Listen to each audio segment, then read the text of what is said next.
I was wrong about the way The Last of Us is organized. I thought I knew better and that the game would be better if it was in order. I have played the game 5 times and I always come back for the gameplay and to try and understand the story, but every time I play it, I ask myself, is the break in pace necessary? Is this the right way to keep the people playing? Introducing a character and making you play with her when you're supposed to kill her, and then midway through the game after a big moment giving the player a flashback to break the pace of the game? Is that really the right way to play this game? The answer is yes. Even if it's the first time playing the game, you feel that making you play with Abby is useless. I don't want to play with Abby. I want to play with Ellie and kill Abby for what she did to Joel. But the game makes you play with Abby so you understand why she did what she did. Even though this worked, it made me understand the reason and the characters.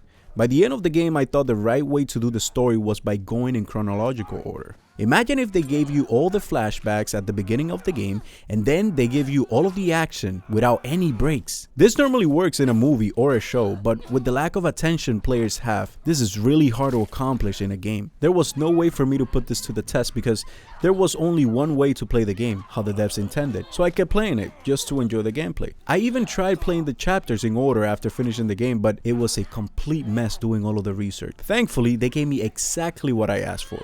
The chronological order, and I really like that they did this because now I can prove to myself if I was right or wrong, and I was wrong. The chronological order doesn't work. Actually, let me rephrase that. The chronological order wouldn't work as a first playthrough if you wanted to play a cohesive game, but it does work to make you understand the game better. I played through the game in chronological order and the game felt even slower than the original mode. Even though the story makes a lot more sense, the game should not be played in chronological order as your first time. If you do, you will die of boredom. There are way too many flashbacks and low moments in the story that even though they lead to great highs, don't work as a video game. People play games to be entertained at a constant pace, and that's why games like GTA and Call of Duty are so famous. In case you didn't know, the way shows and games are written and cut is to make the player or the watcher engage without getting bored. When a story-centered game is considered good, it normally follows the same format. Basically a graft. You start low and slowly increase the graph until you get to a point that something happens and the adrenaline rush or the dopamine rush makes you feel that the slow part was worth the wait. Normally, this is also implemented in open world games. In an open world game, something always happens within the minute of you roaming around.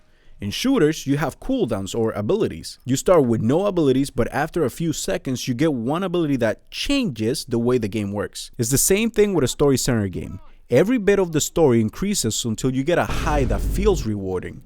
If you didn't have the highs, you would get bored really fast. Something as simple as finding a different weapon in a shooter, having an ability cooldown reset, finding a random NPC with a different dialogue in an open world, or changing the character you play with in a story-driven game works to trick our minds into thinking that the game is not boring anymore because something different happened, something changed. Actually, why don't we put that to the test?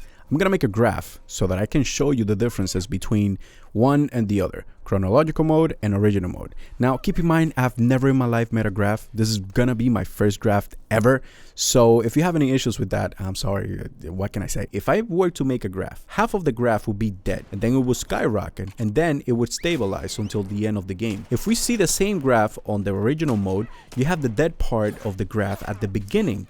And then as the game keeps going, it follows the same trend and never drops lower, which is where the boredom lives. So, just so you can have an idea of what I mean, I'm gonna give you an example of the first 3 hours of the game in both modes. On the original mode, you start in Jackson, and you play as Ellie and Abby in the same chapter. The only flashback in this amount of time is the prologue, which is literally the first thing you see in the game. This whole chapter is basically story with some action sprinkled on top. You have the prologue, which has no action and you play with Ellie. You have Waking Up, no action with Ellie. The Overlook has very minimal action and you play with Abby, which is a character you have no idea about and don't want to play with at the beginning of the game. Then you have Patrol, which is with Ellie and has very small amount of action. Then you have the Horde, which is with Abby, and it's when things start spicing up. The Chalet, which is with Ellie, there's no fighting here. There's just a lot of cutscenes with the best or the worst part of the game included, which is basically the golf course, you know, Abby playing golf with Joel's head. And then Packing Up is with Ellie, and it's when Ellie starts following Abby. This is where the game keeps the momentum going back and forth. Now, let's take a look at how the chronological order does the equivalent to this chapter. The very first 7 missions are flashbacks. already way past the time the regular mode takes to get interesting. After that, we have Waking Up, which is with Ellie, again no action, The Overlook with Abby, again minimal amount of action, Patrol with Ellie, minimal amount of action, and then we have the Horde, which is where the game picks up, and when, you know, Abby does her thing with Joel.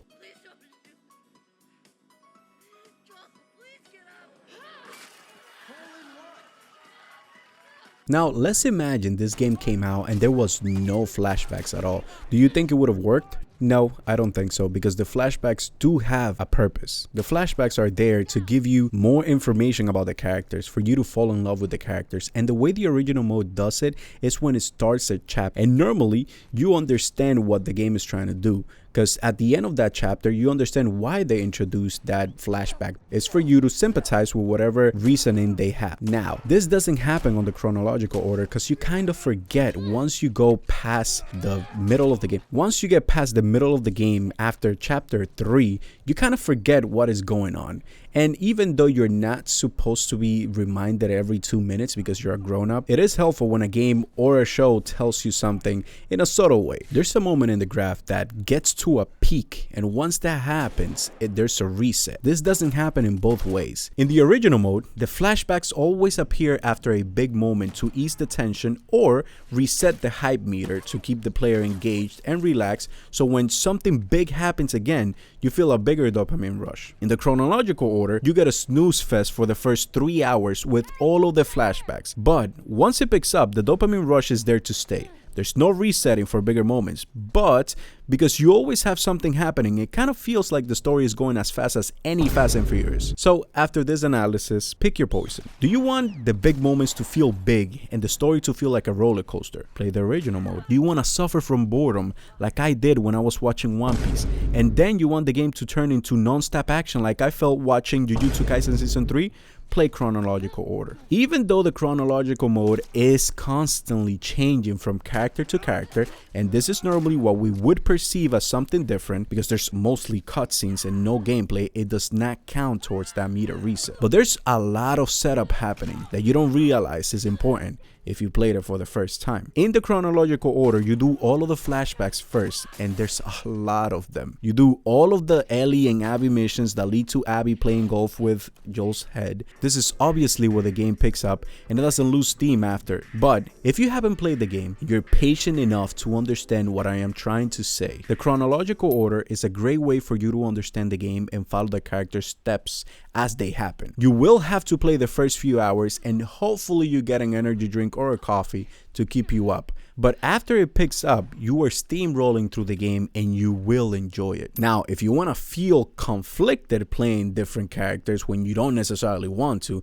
but you want to keep a pace that is entertaining at all times, you should play the original mode, because there is a reason it is cut this way and it works. Now, if you have the game and you beat it already, play however you want, but please play the new roguelike mode. It's amazing. All of the footage on this video is from that mode, and after I stopped recording, I kept playing because it was so much fun. The gameplay and the way this game feels is amazing. Overall, The Last of Us 2 is a great game that I would recommend to anyone, and if you haven't played it, make sure you play it based on how you think is gonna work. But if you want the original experience, don't play chronological mode. That mode is very boring at the beginning, and you're gonna have a really bad taste in your mouth after the first 3 hours. Tell me, what do you think is the best way to play The Last of Us 2? If you haven't played it yet, how are you going to play it now that you know both modes? Anyways, if you want more random videos talking about games or reviews about games in no particular order, subscribe. Okay, thank you. Bye.